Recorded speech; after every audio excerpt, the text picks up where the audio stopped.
తిరుమల శ్రీవారి మహాప్రసాదంలో కల్తీ జరిగిందా? కోట్లాది భక్తుల ఆందోళన ఇదే. ల్యాబ్ రిపోర్టులు ఇప్పటికే కీలకమైన అంశాలు చెప్పాయి.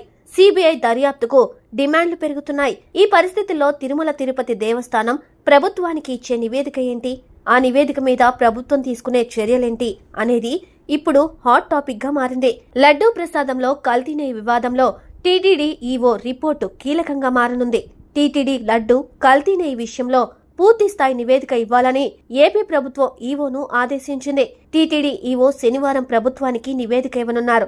టెండర్ ప్రక్రియ, పాల్గొన్న సంస్థలు తక్కువ రేటుకు కోట్ చేయడం వెనుక కారణాలు అన్నింటితో సమగ్ర విచారణ చేసి నివేదిక ఇవ్వాలని టీటీడీ ఈవోకు ప్రభుత్వం సూచించింది.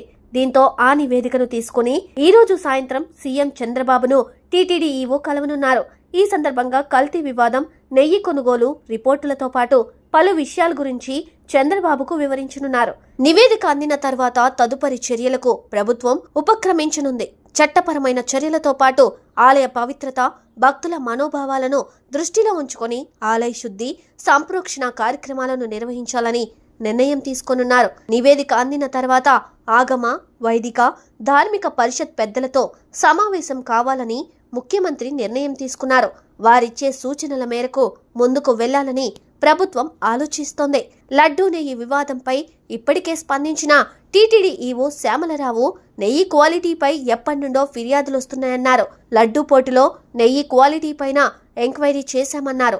అనుమానాలు రావడంతో ల్యాబ్కు పంపించామన్నారు టీటీడీ ఈవో. అయితే కల్తీ నెయ్యి వ్యవహారం మొత్తం ఓ కట్టు కదా అని కౌంటర్ ఇచ్చారు వైఎస్ జగన్. కల్తీకి ఆస్కారం లేకుండా టీటీడీలో అద్భుతమైన వ్యవస్థ ఉందని తెలిపారు.